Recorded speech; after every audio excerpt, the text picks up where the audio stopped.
Okay, I want you to just send me your energy, okay? Yeah. So I want to get like hooked up with you.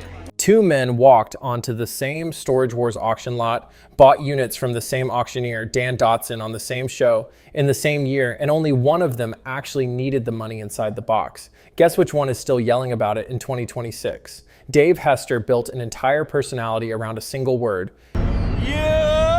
Screamed at the last possible second of an auction, trademarked, printed on hats, and fought for in federal court against an actual R&B star, Trey Songz, who apparently also felt strongly about the correct way to shout yes.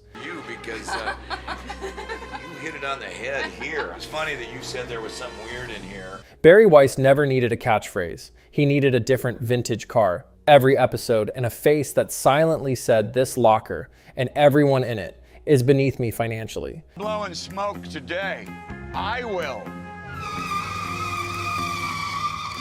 Which statistics would later confirm it usually was. It's 2010 and A&E greenlights a show about strangers bidding blind on abandoned storage units, somehow turning it into a hit built entirely on the tension between people who need to win and people who don't care if they lose. Hester and Weiss get cast in the same season, competing for the same lockers, sold to America as two halves of the same circus act: the villain who needs the paycheck and the millionaire who showed up for something to do on a Tuesday. 16 years later, one of them is fighting a cast that openly wishes he'd stayed gone. The other one just vanished. Caster, we got an enamel teapot. That's cute. I don't know. I'm on the fence about this. And A&E hasn't bothered explaining why, which is the kind of silence you only get to enjoy when you never actually needed the network in the first place. Dave Hester was 14 when he started buying tools at auctions and reselling them to shops on the military base where he grew up. Stupid ass.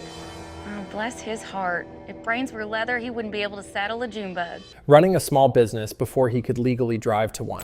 His father was a hoarder who collected model trains, a collection so massive it took Dave 5 years just to sell it all off. And Dave has spent his entire adult life running from that garage in the exact opposite direction, straight into a business built on other people's abandoned junk. Guess how far he actually got?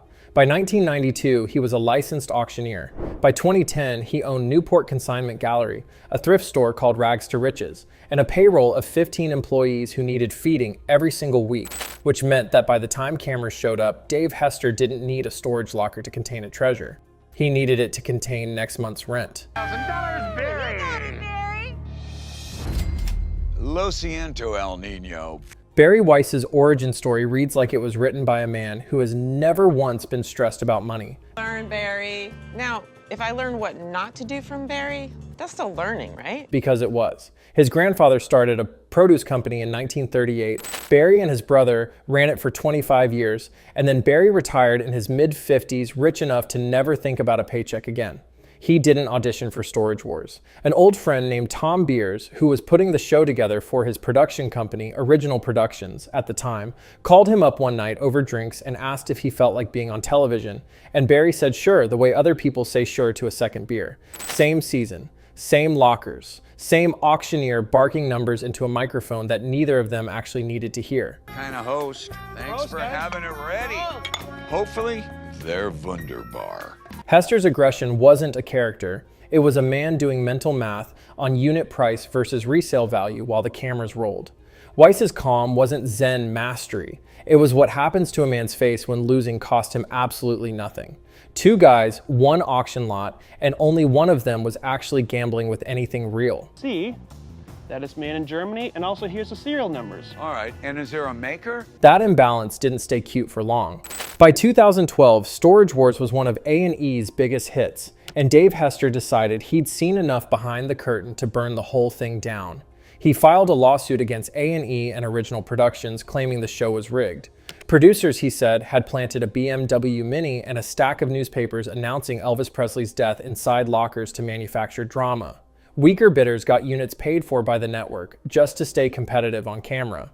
The lawsuit even included a claim, never confirmed by A&E, that the network paid for one unnamed cast member's plastic surgery to boost the show's sex appeal. At some point, you have to wonder if Hester filed a lawsuit or just wrote the most expensive behind-the-scenes tell-all. Well, that pays for the locker and a bratwurst. In reality TV history. He wanted a settlement well into six figures, with some reports putting the number as high as $3.5 million. What he got was fired before season 4 even aired. Meanwhile, Barry Weiss was quietly doing the opposite of everything Hester was doing. No lawsuit, no press conference. In June 2013, A&E simply announced he wouldn't be back, and Barry's public response amounted to a shrug. He'd done 104 episodes, had a blast, and figured it was smarter to leave while people still liked him than to wait around until they didn't. There were whispers that his own units might have been planted too. Kingsley along today is these auctions could use a little touch of civility. The same accusation Hester was screaming about in a courtroom, and Barry's reaction to that whisper was to say nothing and walk toward his car collection. This is the part where the two stories should have simply diverged and stayed that way. They didn't. They kept crossing back over each other for the next decade like two guys circling the same auction lot. Hester's lawsuit dragged through 2013, and a judge actually let part of it move forward, ruling that his wrongful termination claim wasn't protected by the network's free speech rights. For a minute, it looked like Dave might actually win. Well, it's 100 years old. Yeah, usually there's a ball bearing that runs down this oscillating plate. Oh, we have it. The case wrapped up in 2014, and however it actually ended behind closed doors, Hester came back to the exact same show he'd just spent 2 years publicly calling a scripted fraud.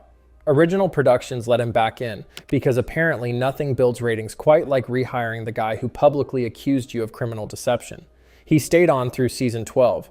Barry, in the meantime, tried to cash in his goodwill and discovered that goodwill doesn't always convert. Buried Treasure launched in 2014, one season, canceled. Storage Wars, Barry Strikes Back followed in 2015, 10 episodes, also canceled. Turns out audiences didn't want Barry without the tension Hester provided. They wanted the eccentric millionaire standing next to the desperate villain. I don't know, Barry. I don't know. No, and look at this. You're an accountant. You can plainly see value here. Not the eccentric millionaire on his own, wandering flea markets by himself like a divorced uncle with a credit card. Then 2018 hit Hester like a truck. A hemorrhagic stroke took him off the show entirely, and Storage Wars moved on without him for 3 straight seasons, 13 through 15, while fans genuinely wondered if they'd ever see the hat again. Barry, meanwhile, survived something arguably worse. In April 2019, a motorcycle accident in Los Feliz put him in the ICU with a broken knee, elbow, wrist, and internal trauma serious enough that his riding buddy had to post updates on Instagram just to stop the rumor mill from burying him early. 2 men, 2 medical disasters, running almost exactly parallel. Neither of them died. Both of them came back changed, and both of them came back on completely different terms.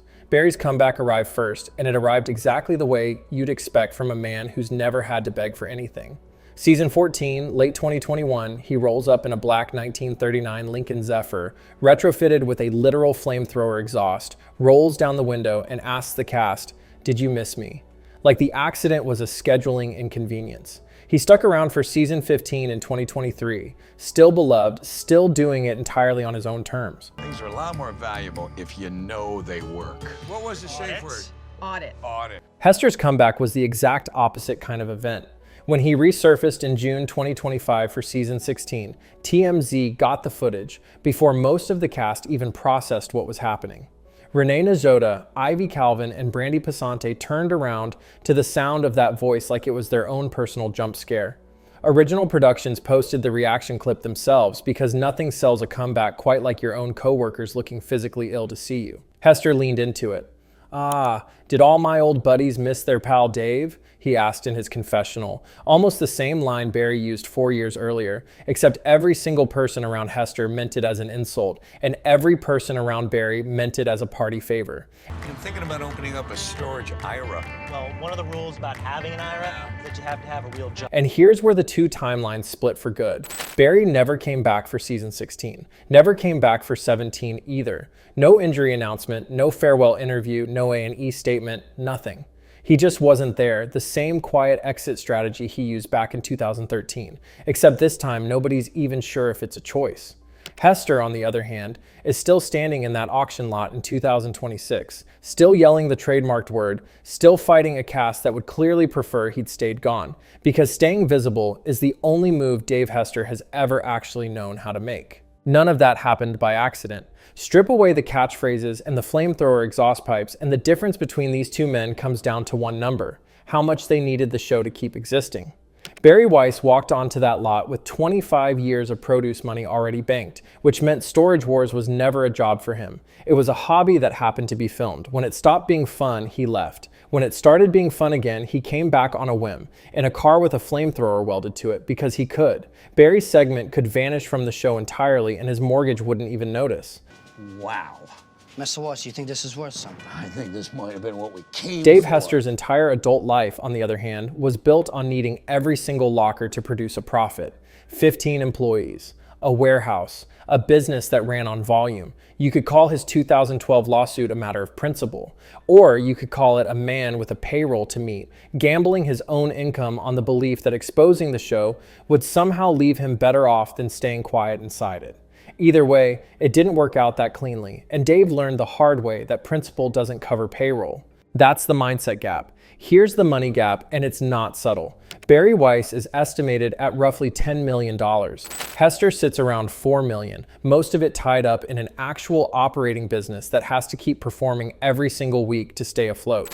One man's net worth is a museum. The other man's net worth is a machine that breaks down if he stops feeding it lockers. Then there's the villainy of the network itself, because A&E never actually punished the behavior that mattered. Original Productions fired Hester for accusing them of fraud, moved past the lawsuit within 2 years, and then welcomed him straight back onto the show.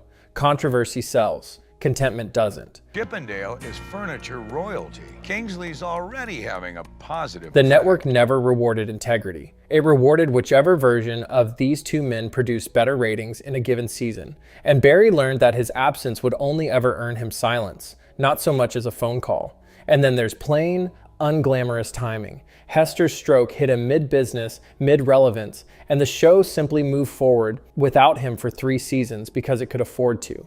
Barry's motorcycle accident hit him during a life that had already made its money, which meant recovery wasn't a race against irrelevance, it was just recovery. One man's body had the luxury of healing on its own schedule. The other man's body had a business meeting. 2 guys, same auction lot, and only one of them could ever actually afford to walk away. For a few years there, Storage Wars actually sold America a decent lie, that anyone with sharp eyes and a fat wallet could walk into an abandoned locker and walk out a winner. Dave Hester believed that lie hard enough to build a business on it, sue a network over it, and come back from a stroke just to keep proving it. Barry Weiss never believed it for a second because he'd already won before he ever showed up, and winning an auction for a guy who doesn't need the money isn't a triumph, it's just Tuesday afternoon. That's the joke underneath the whole show. The 2 most memorable characters in Storage Wars history spent over a decade demonstrating that the game only means something if you actually have something to lose. Thank you. Before you waste any more of your money, we should go see what you bought already. What am I paying this guy? In 2026, Dave Hester is still associated with that auction lot, still yelling a word he trademarked over a decade ago, fighting for relevance on a show that's been quietly trying to move past him since 2012. Barry Weiss is somewhere else entirely, not in the cast, not explaining why, not needing to explain why, because that's the one privilege money actually buys you, the right to disappear without a press release. So which one actually deserved to come out ahead? The guy who fought, sued, and clawed his way back onto camera every single time the door closed on him? Friendly? Let's take our bag of smut and get out of here. Or the guy who never had to fight for anything and got to leave on his own terms twice? Turns out reality TV was never really testing who could spot the best locker. It was testing who could survive not being on television at all. Only one of them passed. Like, subscribe, and tell us which reality show villain deserves the YUUUP treatment next.